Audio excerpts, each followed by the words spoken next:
में आयोजित हीरोकॉन 2025 में घटिया से संबंधित बहुत ये महत्वपूर्ण स्टडी के बारे में जानकारी क्या इस प्रेस सोचा, मीट में दी हम गई। जब देखते हैं इस पूरी प्रेस बारे मीट में में किसी को कोई जानकारी सारांश नहीं किस थी। तरीके लोग से सोचते थे आपको कि जो गठिया एयर के रोगों पोल्यूशन से है वो सिर्फ महत्वपूर्ण सांस जान की बीमारी करता है लोगों में, और ज़्यादा है तो कैंसर कॉज करता है। उस समय ये देखा गया कि जो रूमेटॉइड आर्थराइटिस के मरीज थे, जब दिवाली के बाद का जो टाइम होता था या फिर मार्च का जो टाइम होता था, उस समय कुछ ज़्यादा संख्या में आने शुरू हो जाते थे। वो उन्हीं दवाइयों पे होते थे जिन पे वो ठीक चल रहे थे, लेकिन अचानक से उनका डिजीज एक्टिव हो जाता था। तब इस स्टडी को शुरू किया गया, और ये स्टडी गवर्नमेंट ऑफ इंडिया द्वारा फंडेड थी।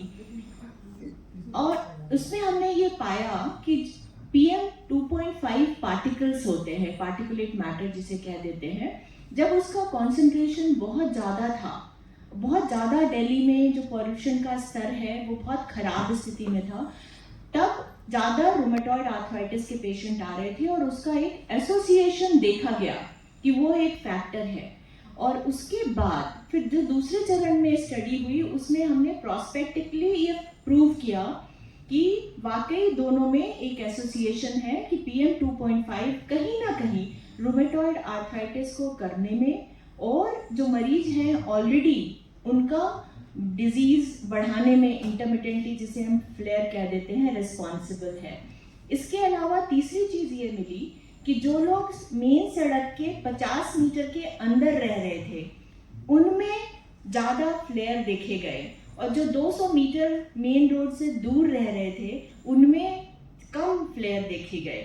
ये भी एक सिग्निफिकेंट फाइंडिंग थी। इसका मतलब ये है कि हम जो व्हीकुलर पोल्यूशन है, जो कहते हैं ट्रांसपोर्ट से रिलेटेड है, उससे कहीं ना कहीं रिलेटेड है, और जो व्हीकुलर पोल्यूशन है, रोड ट्रैफिक पोल्यूशन है, वो सरोगेट मार्कर भी माना जाता है एयर क्वालिटी का।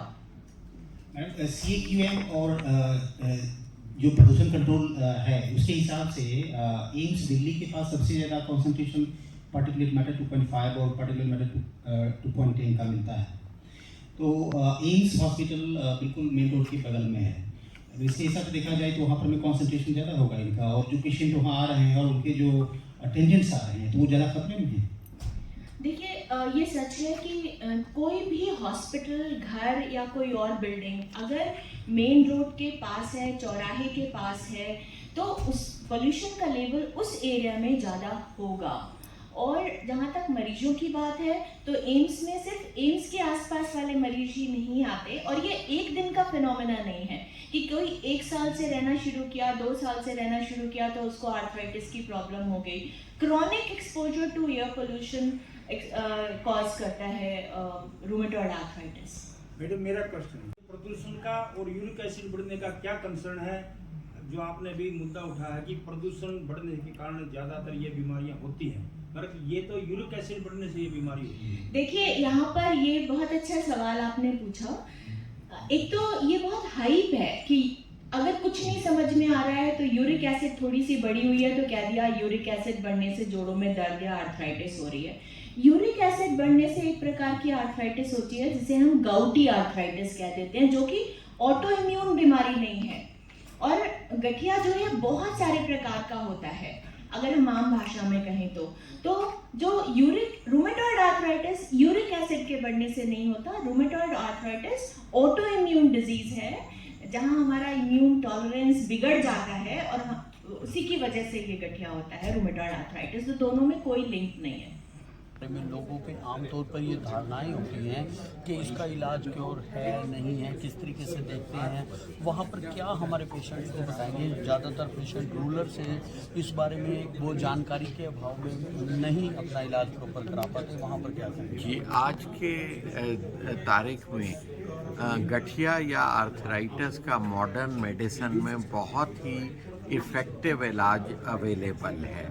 आप अगर इसको जल्दी पकड़ लेते हैं तो मरीज़ को आप बहुत अच्छे रिज़ल्ट दे सकते हैं, और मॉडर्न मेडिसिन में इसको कंट्रोल कर सकते हैं। तो अगर जोड़ में सूजन हो, दर्द हो, अकड़ाहट हो, जोड़ों को हिलाने डुलाने में तकलीफ़ हो, तो ये गठिया का अर्ली गठिया का लक्षण हो सकता है। तो आप इसके स्पेशलिस्ट जिसे र्यूमेटोलॉजिस्ट कहते हैं संपर्क करें।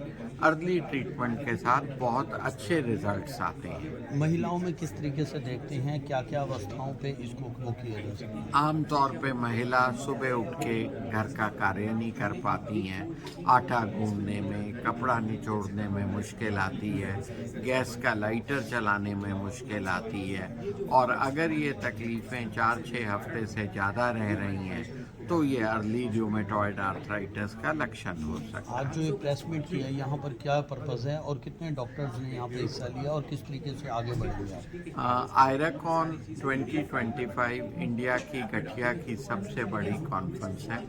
इसमें तकरीबन 1600 लोग देश विदेश से आए हैं। 600 से ज़्यादा रिसर्च पेपर प्रेजेंट हुए हैं और इसका उद्देश्य है डॉक्टर फ्रेटर्निटी को लेटेस्ट ट्रीटमेंट्स और साइंस से अवगत कराना और जनरल पब्लिक को इस स्पेशलिटी के बारे में मैसेज देना कि अर्ली आर्थराइटिस का बहुत अच्छे से इलाज हो सकता है। मरीज़ को हताश निराश होने की ज़रूरत नहीं है।